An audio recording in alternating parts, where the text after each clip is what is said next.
초라함과 무능함에서 벗어나는 길, 초라함과 무능함에서 벗어나는 길이라는 제목으로 하나님 말씀 증거하도록 하겠습니다. 우리가 신앙이 건강해지기 위해서는요, 두 축이 필요하죠. 내가 건강해야 되고 하나님 관이 건강해야 되죠. 그래서 언제나 이 두 가지예요. 나의 건강, 하나님에 대한 신앙의 건강, 이 두 축이 있는데, 그래서 두 축이 이게 제대로 작동하기 위해서는 나의 건강함, 내가 이렇게 상태가 좋아야 돼. 나의 건강함, 그리고 하나님의 전능성을 믿음. 그러니까 이게 흔들리면 안 되는 거예요. 뭐 이런 거죠. 나는 건강하다고 느껴요. 근데 하나님의 전능성을 안 믿어요. 그럼 교만에 빠지는 거고. 그죠? 하나님의 전능성을 믿는다 그러면서 내가 건강하지가 않아요. 그러면 이 신앙과 별개가 돼버리는 거죠. 그냥 하나님은 위대한데 나는 이 꼴이야 하면서 우리 자격지심에 빠지고. 그러니까 이 두 축이 다 건강해야 된다는 것입니다. 그래서 이거를 한마디로 말한다 그러면 나의 건강함은 뿌리가 어디에 있냐면 부르심에 있습니다. 하나님께서 나를 부르셨다. 그죠? 목자가 양을 부르듯이 내 양이라고 부르듯이 불렀다. 거기에서 나의 건강함이 나오는 거예요. 아이덴티티, 정체성이 나오거든요. 그러니까 스스로 한다고 되는 게 아니에요. 그리고 또 하나님의 전능성을 믿는 건 뭐예요? 따라감이죠. 이 거룩이 뭐라 그랬어요? 하나님이 말씀이라는 밑그림, 스케치를 순종하면서 갈 때 결과적으로 나타나는 현상들, 그게 거룩이라 그랬죠. 그래서 이거는 순종이 순차적인 거기 때문에 거룩도 순차적으로 나타날 수밖에 없다는 것입니다. 그러니까 하나님의 전능성을 믿고 밑그림 붙들고 순종, 이게 액션이죠. 이 삶이 있을 때 그때 신앙이 건강해지는 거죠. 그래서 행동이 없는 신앙, 또 이렇게 몸으로 움직이지 않는 신앙은요, 성장 못해요. 못하고 그것도 오래 못 가요. 그 신앙도 아니라니까요. 나중에 마귀가 다 넘어뜨려 버립니다. 그래서 기도도 많이 해야 되겠지만 우리가 몸으로 순종하는 거를 많이 해야 돼요. 그래서 성교들이 이렇게 한꺼번에 성교도 다니고 이게 몸으로 충성하고 몸으로 예배드리고 그러다가 변화가 되는 거예요. 우리 속에 있는 무의식의 세계가. 그러니까 기도 플러스 뭐 또 몸으로 순종. 그게 뭐 하나가 아니죠. 이게 같이 가야 된다는 것입니다.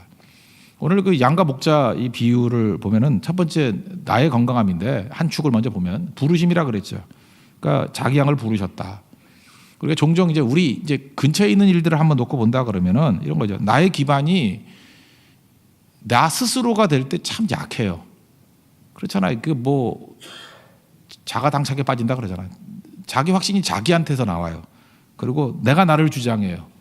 그런 거 다 엉터리거든요. 진짜일 수가 없겠죠. 그래서 종종 뭐 형제도 그렇고 자매도 그렇지만 자매 중에 더 많은 것 같기도 한데 혼자서 지어낸 얘기를 막 말하고 다니는 사람이 있죠.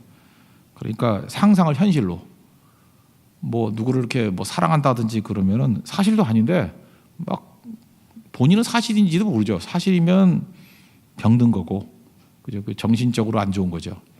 근데 그 사실이 아닌 걸 알면서 그러면 거짓말이죠. 뭐 둘 다 좋은 건 아닌데. 그러면서 위로를 받는 사람들이 있어요. 이게 진짜 상태 안 좋은 거예요. 근데 꽤 많아요, 그런 사람들이. 그러니까 거짓말 아니면 병이죠. 둘 중에 하나인데 그 왜 그렇죠? 부르심이 없는 확신이에요. 뭐 형제의 부르심이 없었어요. 근데 혼자서 만들어내는 부르심이야. 그러니까 그 가짜고. 자매의 부르심이 없어요. 근데 혼자 형제만 그러면 그 뭐라 그러죠? 미친놈이죠. 예. 그런 거죠. 근데 심심치 않게 본다니까요. 그거 어떻게 처리해야 되지 이거? 그래서 그 사람이 제일 힘들어하는 건 뭐냐면 현실을 알려주면 도망을 쳐요. 그러니까 그건 병도 아닌 것 같아. 현실을 알려주면은 현실을 알려주는 사람한테는 다 도망을 쳐. 관계 끊어버리고. 그리고 계속해서 가상세계 속에서 상상세계에서 살 수 있는 사람들, 속아주는 사람이나 속는 사람이나 모르고 듣는 사람들 잠깐만 찾아다니는 거죠. 이게 병적인 거가 된다는 것입니다. 근데 이게 그렇다고요. 부르심이 없을 때 이런 일이 벌어져요. 근데 이게 개인의 병적인 모습만이 아니라 신앙도 이렇게 믿는 사람이 있다니까요. 그러니까 하나님의 부르심이 없이 자기 혼자 상상을 한 거예요. 그러니까 그 정신병적인 믿음이죠. 하나님이 부르지도 않았는데 나는 뭐다 하면서 그냥 그 자기가 만들어낸 부르심, 자기가 만들어낸 확신 속에서 살아가고 있으면 그게 신앙이라고 말할 수가 없겠죠. 그러니까 이런 사람은 신앙이 맨날 흔들리는 거죠. 그러니까 자기한테 뿌리를 둔 거니까 자기가 상태가 좋으면은 믿음이 있어 보이고 자기 상태가 안 좋으면 믿음이 없어 보이고. 그러니까 이거는 근본이 흔들리는 믿음이라는 것입니다. 3절에 뭐라 그래요? 자기 양의 이름을 각각 불러 인도하여 내느니라. 그래서 우리가 건강한 신앙을 갖기 위해서 필요한 건 나의 건강함인데 그건 하나님의 부르심에 뿌리를 둬야 된다는 것입니다. 목자가 양을 부르듯이 아버지가 자녀를 부르듯이 하나님이 나를 불러주셨다는 거예요. 만약에 저도 목회를 하는데 내 스스로 만들어내는 권위를 갖고 한다 그러면 이 목회하겠어요? 그죠? 내가 흔들리고 내가 부족하고 뭐 환경이 어렵고 그러더라도 하나님이 이것을 위해서 나를 불러주셨다. 콜링이 있다라고 생각하면 이겨나갈 수 있는 거죠. 그죠? 그러니까 나의 건강함은 부르심에 있다라는 거예요.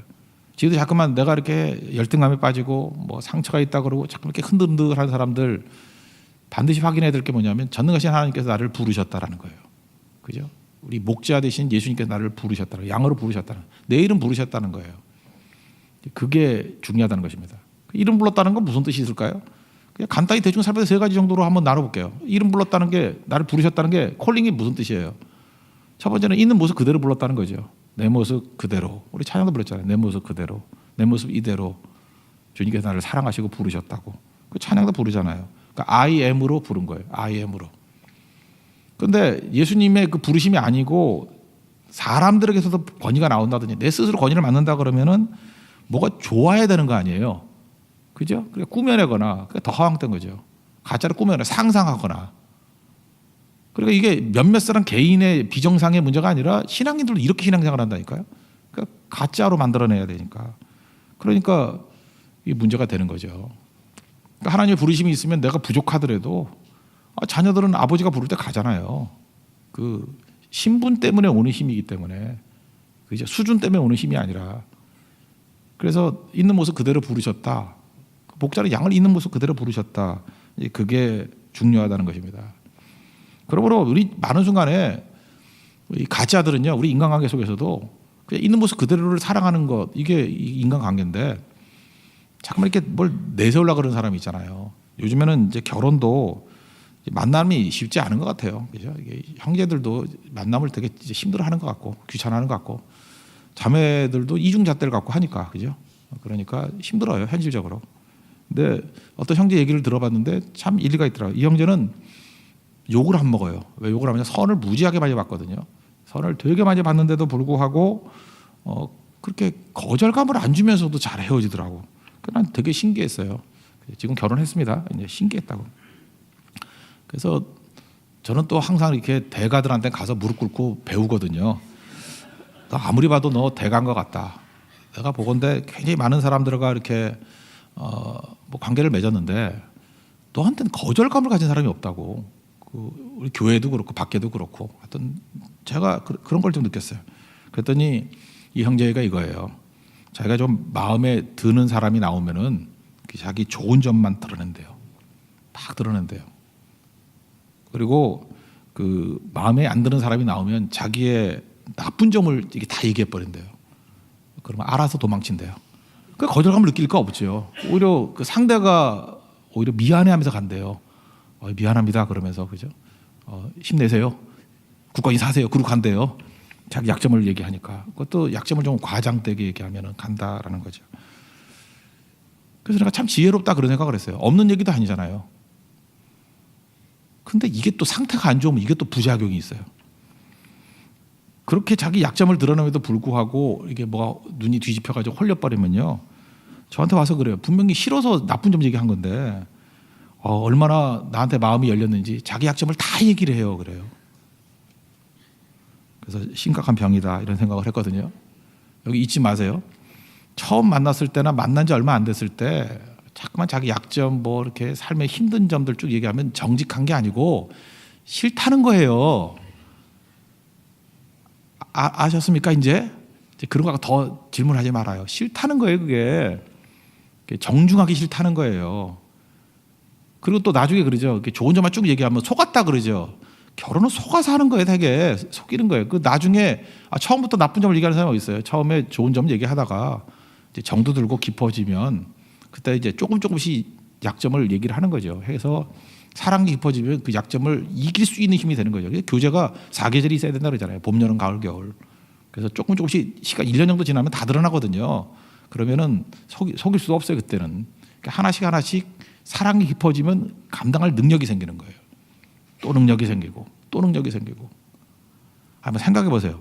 지금 뭐 이름도 없는데 뭐 돈도 별로 없어 뭐 이렇게 외모도 뛰어나지도 않아 나이는 뭐 한 13년 더 많아 그러면 결혼할 여자 있어요 없어요? 없어요. 그죠? 그런 조건으로 가면 누가 결혼해요? 근데 한 남자 한 여자를 만나봤더니 괜찮은 거야. 위로도 받고 재미도 있고 또 신실하기도 하고 또 뭔가 뭐 가능성도 있어 보이고 내가 더 벌면 되지. 자매들이 그런 결심하더라고. 기도하더라고. 내가 더 벌면 되지. 그 왜 가능하죠? 그게 사랑이 깊어지니까 감당할 능력이 생기는 거예요. 물론 얼마 안 가겠지만 하여튼 감당할 능력이 생기는 거예요. 이렇게. 그렇게 하는 거라고요. 그러니까 오늘도 이 말씀이 우리에게 주는 거 이거 귀중한 거라는 거 잊지 마십시오. 세상은요 조건 가지고 이렇게 나가잖아요. 그래서 세상에 이런 스킬이 필요해요. 그래서 이게 상대가 메시지 주는 것도 해석하는 스킬도 필요하고 또 너무 순진해 가지고 있는 모습 그대로 다 그냥 그 약점부터 드러낸다 그러면 처음부터 감당을 못 하잖아요. 그거는. 그러니까 매번 안 되는 거고 또 그것 때문에 나중에 그거를 얘기하는 게 너무 힘들어 가지고 아예 만남 자체를 포기하고 하는 사람들도 있잖아요. 그건 상처겠죠. 인간은 다 약점들이 있고 부족함이 있어요. 서로 연약함을 품을 수 있는 게 사랑이기 때문에. 그 아는 목사님인데 그분이 참 사모님이 신실하셔요. 그 사모도 잘 들어와야 돼요. 그 이세벨 같은 여자 들어오면 목회가 안 돼요. 그리고 헤로디아 같은 여자 들어오면은 뭐 맨날 뭐 세례요한 뭐 머리를 소발에 담아오라 이러면 참 힘들잖아요, 그죠? 그러니까 힘든데 참 결혼을 잘하셨어요. 그래서 어떻게 했냐 그랬더니 이분도 똑같은 전략이었어. 이분이 그 외국에서 유학을 하셨거든요. 유학을 할 때 이제 만나는 게 있다는 거예요. 그러면 좀 마음에 들면은 장래 소망이 뭡니까? 그러면 신학교 교수입니다. 그러면 여자들이 안 떠나간대요. 그러다가 좀 이렇게 오락가락 하면은 그냥 목회할 겁니다. 그러면 반쯤 남는데요. 오지 선교사로 갈 겁니다. 그러면 다 가버린대요. 예. 근데 웬걸 이 사모님이 오지 선교사로 간다 그랬는데도 좋다 그러더래요. 나중에 얘기를 들어보니까 너무 목사님이 마음에 들어가지고 이분과 함께라면 그죠? 세상 끝이라도 갈 것 같더라. 그러니까 제대로 만난 거죠. 가짜들 다 떨어지는 거 아니에요. 그러니까 여러분들 그 어려움이라는 거, 난관이라는 건요, 그거는 진짜 고귀한 보석을 발견할 수 있는 길이에요. 지금 어떻게 여자들 믿습니까? 그거 어떻게 남자들 믿어요? 그죠? 그 보는 눈이 뭐냐면 그 고난을 통과할 수 있는 힘이 있느냐 없느냐 그거 아니면 그냥 다 중간에 추려진다니까요.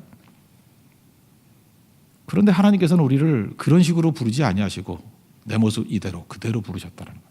그러니까 하나님 앞에서 서 있는 자들은 열등감에 빠질 것도 없고 상처 있을 수 없죠. 세상과 달라요. 세상의 기준과 다르다고. 그냥 부르신 거예요. 무조건적인 부르심이에요. 무조건적인 부르심. 그래서 예수님 안에 거해야만 우리 자존감이 생깁니다. 그죠? 그리고 흔들리지 않아요. 주님이 나를 부르셨는데 누가 나를 건드려? 그죠? 흔들리지 않아요. 뭐 외칠 것도 없어요. 그냥 하나님만 바라보고 흔들리지 않는 토대 위에 서 있는 거예요. 그리고 두 번째는 뭐 똑같은 얘기지만 내가 특별한 존재라는 거예요. 스페셜하다는 거예요. 원 오브 덤이 아니라는 거예요. 여러 중에 하나가 아니라는 거죠. 이건 뭐죠? 특별하다는 건 뭐예요? 대체 불가능하다는 거예요. 바꿀 수 없다라는 거. 자녀를 바꿀 수 있습니까? 자녀가 여럿이라고 바꿀 수 있어요? 바꿀 수 없죠. 그러니까 주님도 우리도 주님을 나 무엇과도 주님을 바꿀 수 없다고. 그죠? 그렇지만 주님도 우리를 그 무엇과도 바꿀 수가 없어요. 여기 그 유치원 선생님이나 뭐 초등학교 선생님 할 때 그 잘 알아두세요.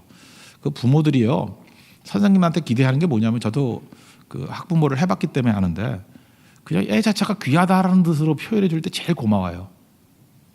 제일 고마워. 근데 저도 딸이 둘이 있었는데 어렸을 때 얘기해요. 어렸을 때 첫째는 똑똑했어요. 그때 숙명 유치원 다녔는데 하여튼 똑똑해가지고 얘가 뭘 하든 잘해. 뭐 다리도 잘 찢고 뭐 이렇게 뭐 리본 체조도 하고 뭘 하면 되게 잘해. 그래서 첫째는 칭찬을 많이 들었어요. 그래서 그런가 보다 하고 물론 뭐 둘이서 한번 실수했던 적이 있죠. 뭐 열심히 늦었다고 유치원 갔는데 아무도 안 왔어. 그래서 이게 웬일이냐, 뭐 전쟁 났냐, 뭐 이렇게 걱정을 했는데 개천절이었어요. 그랬던 적이 있었는데 그래서 우리 둘이 뭐냐 그러고 왔던 경험도 있고 뭐 그런 게 생각이 나는데. 근데 같은 유치원은 이제 둘째가 갔거든요. 둘째가 갔는데 둘째는 이게 말이 없었어요. 말이 그냥 순둥이도 아니고 그냥 멍하고 막내라서 그런지 얘가 어떻게 되느냐. 그랬더니 얘는 사실 잘하는 게 없었어요. 어렸을 때 진짜 얘가 늦게 성장을 해서 지금은 빠릿빠릿한데 어렸을 땐 정말 이렇게 멍하니 있어요. 멍하니. 그래서 저는 궁금하잖아요. 그래서 그 유치원 선생님한테 우리 교인이기도 했거든요. 그래서 선생님 우리 애가 어떻습니까? 그랬더니 밥을 잘 먹는데. 아니 내가 상처가 됐다니까. 아니 애가 어떤 애 밥을 잘 먹는데. 그거 말고요 좀 더 좋은 거 없어요 그랬더니 2공기 먹는데. 그러니까 그때 그 자매가 그 처녀라서 아이도 그 부모의 마음을 몰라서 그런 것 같아요. 그죠? 특별한 거예요. 그러니까 뭘 얘기하냐면 애 잘해주는 걸 얘기하고 싶은 거였어요. 왜냐하면 선생님 시각은 애들이 잘하는 게 좋은 거거든. 부모는요 잘해야 자녀가 아니에요. 스페셜한 거라니까요. 못해도 자녀예요. 그러니까 이 아이가 얼마나 귀한지, 이 아이를 얼마나 스페셜하게 대해주는지 뭐 그런 얘기를 해줘야 되는 건데, 그러니까 이게 다른 거죠. 그러니까 하나님께서 우리를 보실 때 특별하게 보신다는 거예요. 자녀로 본다는 거예요. 자녀로. 대체 불가능한 거예요. 여기서 우리의 건강한 나의 모습이 나오는 거죠. 하나님이 대체 가능하지 않아요. 나를 통해서 일하실 게 있어요. 그죠? 분명히 나를 통해서 일하실 게 있어요. 그래서 세 번째 뭐 똑같은 얘기인데 그래서 기대하는 거예요. 양의 이름을 불렀다 그러잖아요. 이름 부르다는 건 이름에는 뜻이 있잖아요. 기대감이 있잖아요. 우리 어떤 가정에 지금 태중에 있는 아이가 있어요. 그래서 뭐 태명을 하나 지어달라 그래서 아버지가 이시더라고. 그래서 이사야 그래서 이사야. 그랬더니 듣기 좋아하더라고. 이사야. 그 다음 얘기는 안 해서 이사야 선지자가 톱으로 켜서 죽었다는 얘기는 안 해줬어요. 내가 같은 거네. 근데 이사야. 그래도 선지자 좋잖아요. 좋고 뭐 복음적인 선지자고. 그러니까 되게 기뻐하더라고요. 그죠? 그래서 요즘 맨날 뭐 사더라고. 사야 된다고. 이름이 사야라고. 맨날 뭐 쇼핑하고 그러던데. 그러면서 이제 기대하는 게 있어요. 그 이사야 선지자가 얘기했던 1장부터 66장, 특별히 제가 40장부터 66장까지 매장을 묵상하라 그랬어요. 거기 있는 것들이 자녀에게 주실 하나님의 약속들이라고. 그랬더니 기대감이 있잖아요. 그러니까 태명으로 이사야 부르다가 또 혹시 이사야가 될지 알아요, 그죠? 그렇게 되는 거죠. 그렇게 되면 이제 귀중해지는 거예요. 기대한다라는 거예요. 원래 시몬이었는데 이름을 베드로라 그랬잖아요. 이게 수준이 변화가 되고 난 다음에 베드로라 그런 게 아니죠. 만나자마자 너 베드로야. 예수님의 기대가 있는 거죠. 베드로라고 계속 불러주잖아요. 그게 무슨 뜻이에요? 너 반석같이 될 거야. 우리 오영리 하는 거 말고 우리 CCC에 나오는 사형리 보면은 이론리가 뭐예요? 하나님은 당신을 사랑하시고 당신을 향한 놀라운 계획을 갖고 계신다. 그래서 놀라운 플랜이라는 게 뭐예요? 나를 향한 플랜이 있다라는 거는 기대가 있다라는 거 아니에요? 그래서 하나님 앞에서 이런 것들을 단단히 붙들어야 돼요. 목자가 양의 이름을 부른다. 있는 모습 그대로 부른다. 나는 스페셜하다. 스페셜 원이다. 그리고 나에 대한 기대가 있다. 내 모습, 내가 아는 내 모습이 아니라 기대하는 모습이 있는 거야. 그거를 붙들어야죠. 그러면요, 하나님의 기대를 가지고 내가 움직이게 되지, 내 만족 가지고 내가 파악한 나를 가지고 움직이지 않는다고요. 그리고 독수리 같은 거 이게 새끼 키울 때 보세요. 독수리 보면 다리가 있고 발톱이 있잖아요. 그 새끼 독수리가 보금자리에 있을 때 어떻게 하겠어요? 일단 뭐 거기 걸을 거 아니에요. 다리가 있으니까. 그래서 나는 걷기 위해 태어난 존재인가 보다. 또 그다음에 발톱이 있으니까 이렇게 나뭇가지에 꽉 매달 수 있죠. 나 매달리라고 나를 세우는가 보다. 근데 신명기 32장에 나오잖아요. 거기 11절인가 뭐 나와서 보름자리를 어드럽히고 뭐 이렇게 떨어뜨린다며 발톱을 쪼는 거야. 그리고 애미가 막 밀고 이거 진짜 친애미 맞아. 막 이렇게 의심할 거 아니에요. 그죠? 왜 그러죠? 걸을 수도 있고요. 매달릴 수도 있어요. 근데 부모의 기대, 어미 독수리의 기대는 너는 걸을 수 있는 게 만족이 되면 안 되고 매달려 있는 것이 너의 만족이 되면 안 되는 거야. 새끼 독수리는 모를 거예요. 근데 어미 독수리는 알 거예요. 날아야 되는 존재야. 그래서 발톱을 쪼는 거예요. 그리고 어지럽히는 거고 밀치는 거고. 그렇다 그러면 이렇게 생각하면 되죠. 내가 지금 이렇게 잘 살고 있는데 하나님께서 잠깐만 내가 보금자리를 어지럽히는 것 같고 안주를 못하게 만드시는 것 같아요. 그럼 빨리 캐치를 해야죠. 우리는 머리가 있잖아요. 추론적인 능력이 있잖아. 지금 걷고 있는데 걷는 게 다가 아닌가 봐. 이렇게 생각해야죠. 하나님에 대한 사랑을 확신한다 그러면. 지금 매달려 있는데 이게 꽉 매달려 있는 게 다가 아닌가 봐. 왜 알죠? 자꾸 발톱을 쪼으니까 하나님이. 나의 사랑하는 아버지가 내 발톱을 이렇게 공격할 리가 없잖아요. 발톱 자꾸 치는 거야. 이렇게 치는 거. 그러면 너무 꽉 잡지 말고 한번 놔줘 보세요. 에라 모르겠다. 그래. 하나님이 치시니. 그래요. 다 맡깁니다. 그러면서 떨어지다가 이렇게 하다 보니까 나는 거예요. 날려고 의도해서 나는 사람 거의 없어요. 하나님의 인도하심을 따라가다가 순종하다 보니까 나르게 되는 거죠. 우리가 네팔 선교가 이제 가지 않습니까? 네팔 선교 가가지고 원만하게 잘 돼요. 그러면 하나님께서 이것만 하라 그러시는가 보다. 근데 이게 막 뒤집히는 거야. 막 깨지고 막 이렇게 되는 거예요. 그러면 아, 이거 딴 거 더 큰 거 하라는 뜻인가 보다. 날아오르게 만드는 거죠. 그죠?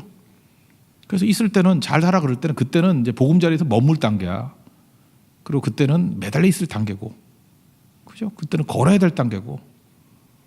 그 내가 결정할 필요 하나도 없어요. 우리의 주님께서는요. 알아서 인도해 주셔요. 그래서 내 느낌에 너무 의지하면 안 돼요. 내 느낌에 안주하고 평탄만이 좋은 게 아니고 하나님의 크신 뜻이 있으니까 그거 하겠죠. 아니 어린애가 있는데 애가 아침에 깨기 싫다 그래가지고 더 자라 더 자라 그러고 학교 안 보내면 그게 애입니까? 안 그래요? 애는 자고 싶어해요. 근데 막 일어나라 그러고 물 껴안고 해서 학교 보내는 거 그게 아버지죠. 제가 그랬거든요. 그게 아버지죠. 그러니까 졸업도 하고 뭐 취업도 하고 그렇게 되는 거지. 계속해서 집안에만 있으면 그 뭐가 되겠어요, 그거. 그죠? 아무것도 안 되겠죠. 하나님께서 그렇게 이끄신다니까요. 그러니까 걱정할 거 하나도 없어요. 여러분, 내가 내 계획 세울 것도 없고 그냥 있는 대로 충성을 다하고 아무리 충성을 다해도 내 시각보다 하나님의 시각이 더 높거든요. 그래서 하나님의 기대가 있기 때문에 고난이라 그러지 않고 하나님이 이 모습보다 더 큰 걸 기대하는가 봐. 그런 거죠. 고난도 이 정도면 끝난 줄 알았더니 고난을 더 주셔. 이거 하나님이 보통 큰 걸로 쓰려고 그러는 게 아니네. 그렇잖아요. 그거 뭐 동네 축구 할 거는 한 3일 연습하면 되지만 국가대표는 3년 합숙해야 돼요. 그럼 나 국가대표인가 봐 이렇게 생각을 해야 되겠죠. 그래서 아이덴티티, 내가 누군지는 콜링에서 온다는 거예요. 부르심에서.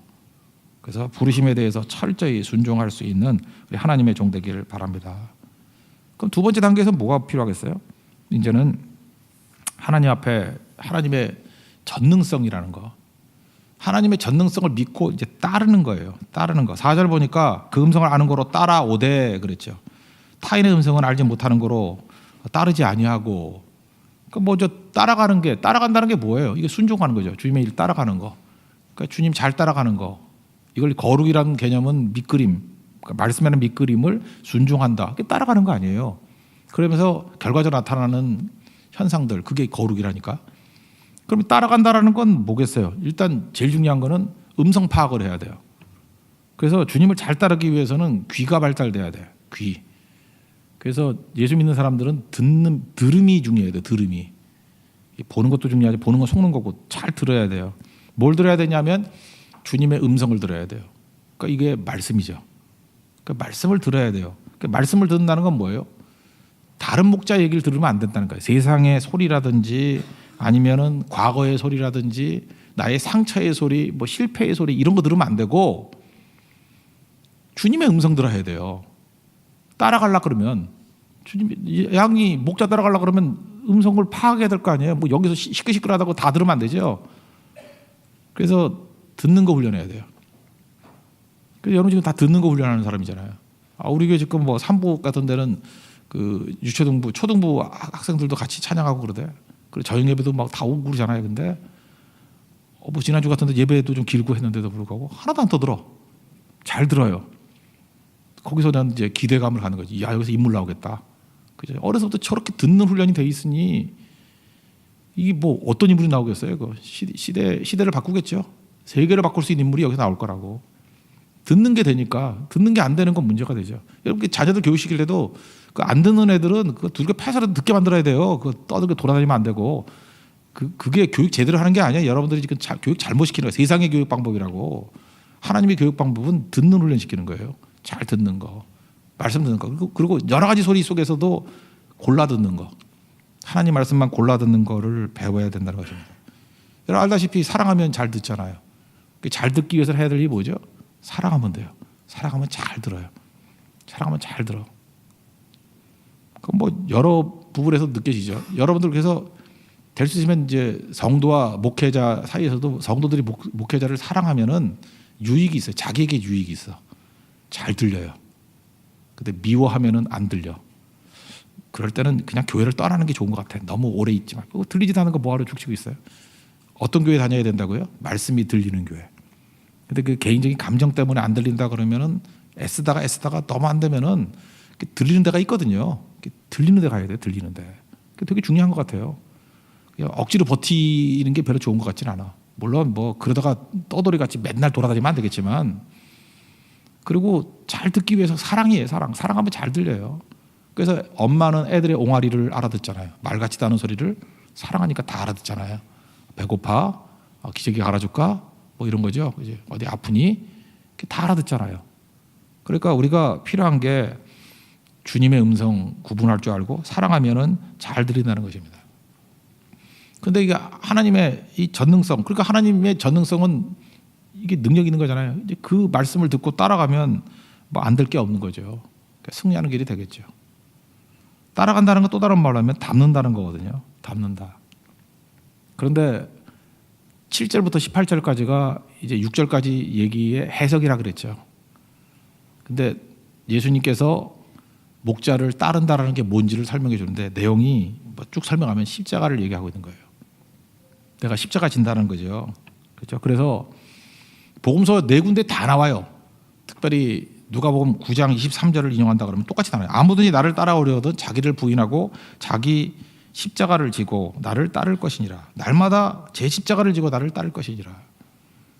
그러니까 예수님 따라가야 되는데 우리는 승리주의가 문제가 있다 했죠. 오늘 새벽에 제자들 12명을 보냈을 때 막 큰 승리했어요. 근데 승리주의는 뭐냐 하면 공식으로 믿는 거야. 이렇게 하면 무조건 승리한다. 외형적인 승리를 얘기하는 거예요. 그래서 세례 요한의 죽음을 싹 삽입을 했어. 삽입을. 그래서 승리는 승리인데 이렇게 죽는 승리도 있다는 걸 보여주는 거예요. 그러니까 승리주의가 되는 게 아니에요. 예수님을 따르는 삶이지. 그래서 각각 부르심이 있어요. 하나님의 뜻대로 어떤 때는 외형적으로 승리같이 보이는 승리도 있고 어떤 때는 핍박같이 보이는 승리도 있다는 거예요. 목적을 이루는 게 승리니까. 예수님의 십자가는 실패같이 보이는 승리잖아요. 십자가 지셨기 때문에 영혼들을 건진 거 아닙니까? 그런데 대부분은요. 이렇게 십자가 지고 희생하는 쪽으로 주님께서 우리를 유도하실 때가 많아요. 그냥 예수님이 걸어가신 그 길이기 때문에 그렇다는 거예요. 그래서 이거 잊지 말라고요. 십자가로 끝나는 게 아니에요. 그 길은 100% 승리하는 길인데 십자가를 통과하고 반드시 부활이 있어요. 우리 길도 그렇다고요. 주님을 따르면은 단기로 보면 안 돼. 장기로 봐야 돼요. 다 이해하려고 그러면 안 돼. 이해가 아니고 순종해야 돼요. 그냥 이해 안 돼도 순종해야 돼요. 왜냐하면 우리가 도식같이 최종 승리를 믿는 거지 그 십자가 속에 있을 땐 잘 몰라요. 근데 부활이 있다는 걸 믿고 가는 거예요. 그러니까 목적을 이루는 게 이기는 거라니까요. 그렇다 그러면 우리 가운데도 봐요. 어떤 사람은 여러분 세상에서 지금 뭐 갖고 싸우죠? 세상이 불공평합니다. 그래서 공평하자고 싸우죠. 그렇지만 여러분 세상이 어떻게 공평합니까? 그만큼 엉터리 같은 게 없어요.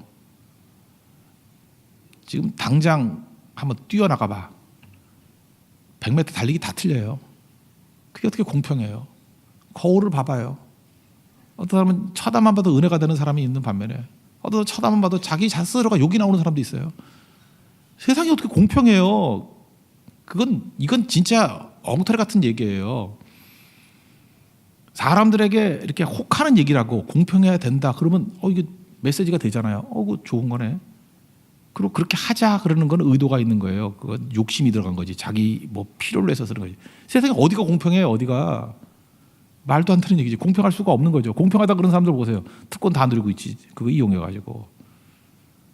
우리의 목표는 공평함이 아니에요. 그래서 불공평 없애기가 아니라 사명 이루기예요. 그래서 마귀가 우리를 헷갈리게 만드는 게 뭐냐 하면 이렇게 와가지고 사명을 이뤘느냐 못 이뤘느냐 그걸 물어봐야 되는데 하나님 똑같이 믿는데 왜 쟤는 자가용 주고 왜 나는 걸어 다녀요? 우리 교회 T가 BMW니까 버스, 메트로, 워크. 버스 타고 지하철 타고 걸어 다니게 만든 그걸로 그게 아니죠. 블레싱, 미션, 워십. 내가 걸어 다닌다 할지라도 하나님의 축복을 받고 예배 축복을 받고 사명 이루고 그 다음에 예배 드리는 종이 된다. 그러면 그게 복 아니에요? 근데 그거 비교한다고요. 그러니까 뭐예요? 불공평 갖고 해석을 하면은 원망밖에 나올 게 없다고요. 세상에 공평 불공평이 무슨 관계가 있어요? 하나님이 필요에 따라 은사 주시는 거지. 바울이 육신의 가시를 없애달라 그랬던 거는 공평 문제죠. 내가 하나님의 일을 하는데 건강하게 일할 수 있는 사람도 있는데 왜 나에게 가시를 줘요? 나에게 불공정하고 불평해요. 불평등해요. 근데 뭐라 그래요? 야, 너 불공평 갖고 싸우지 말고 사명 이룰 수 있는 거를 물어봐. 너 가시 갖고도 사명 다 이루어. 그래서 기뻐한다 그러잖아요. 안 그래요? 돈이 많아야 뭐 일을 이루어요? 없는 가운데도 일을 다 이루면 되지. 돈이 많아야 뭐 사랑해요? 가난한 사람이 더 사랑할 수도 있지. 더 행복할 수도 있고. 그거 모르는 일 아니에요. 그 사명을 이루느냐 그 얘기를 해야 되는 거지. 공평의 문제 갖고 싸워서는 안 된다는 것입니다. 그래서 또 하나 문제는 뭐냐? 고난 없애기가 인생의 목표인 사람이 있어요. 맨날 고난 없애기. 맨날 평생 하는 게 노후 보장, 뭐 연금 들자, 뭐 하자. 평생 고난 없애기. 뭐 건강하자, 뭐 운동하고. 어떤 목사님 잠깐 생각이 나는데 하여튼 건강하자 뭐 이런 거. 비아냥거리는 거 아니에요. 하여튼 간에. 그러고 살아간다고. 아주 아프면 어떻고 돈 없으면 어떻고 뭐 그래요. 그냥 그 가운데서 하나님 사명 이루면 되는 거지. 물론 하나님의 사명 잘을 위해서 건강도 해야 되고 그렇게 관리하는 건 되게 중요한 거죠. 근데 관리한다고 건강이 오나? 어떨 때는 뭐 관리 잘하는데도 가는 경우도 있고. 난 요즘에 우리 교인들 가운데 이 폐병 걸린 사람이 많아. 그래서 이게 담배를 숨어서 피나? 그래서 물어봤어요. 그래서 그냥 슬쩍 물어봤어요. 담배 한 갑이 얼마지요? 진짜 모르더라고. 모르는 척 하는 건지. 안 피는 것 같아. 근데 믿었던 형제가 금방 가격을 알더라고. 뭐는 얼마나. 그리고 놀라는 거야. 그것도 최신 가격을 하는 거예요. 그래서 내가 그랬죠. 근데 잘 보세요. 담배 안 핀다고요. 안 피는 사람인데도 불구하고 폐병 걸려요. 폐암도 있고 막 그래요. 그러면 그 가운데서도 약한 가운데서도 하나님의 일을 하면 되는 거지. 안 그래요? 한경지 목사님은 뭐 폐 한쪽이 없는데도 불구하고 맨날 그 30대 후반부터 이게 마지막 설교일지도 모릅니다. 그분께 설교의 능력이었어요. 콜록콜록 하면서 이게 마지막입니다. 그래서 다 은혜 받고 목사님에서 중보기도 하고 막 장로님도 눈물 흘리고 다 돌아가시고 이분 98세에 돌아가셨어요.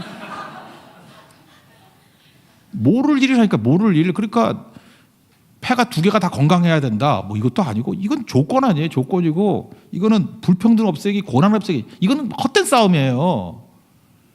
이건 필요하면 주시는 거예요. 은사 차원이기 때문에. 목적을 이루는 거예요. 목적을. 그리고 사명을 이루는 거. 그래서 고난 중에도 기쁘게 사명 이루면 되는 것이고. 그렇지 않아요? 이거하고 똑같은 거라고. 어디 선교 갔더니 호텔이 좋더라. 그 얘기가 똑같은 것이.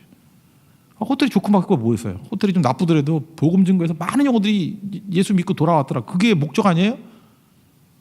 갔다 와가지고 뭐 바보들은 그러죠. 뭐 호텔이 좋았다. 뭐 삼겹살이 맛있었다. 뭐 피자가 맛있었다. 그러면 이게 뭔가 이런 생각이 들지 않아요? 이게 뭔가? 우리 인생도 그렇게 찰떡선이 없는 인생이 돼서는 안 되겠죠. 그죠? 그래서 조건 생각하고요. 평등 생각하고 이러면은 두려움이 와요.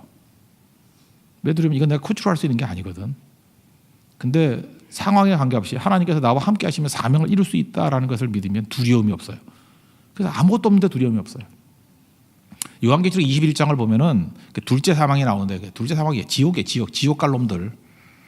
지옥 갈 사람들 쭉 얘기 나오는데 21장 8절에 보니까 지옥 가는 사람 명단을 불러드릴게요. 1순위가 뭐냐?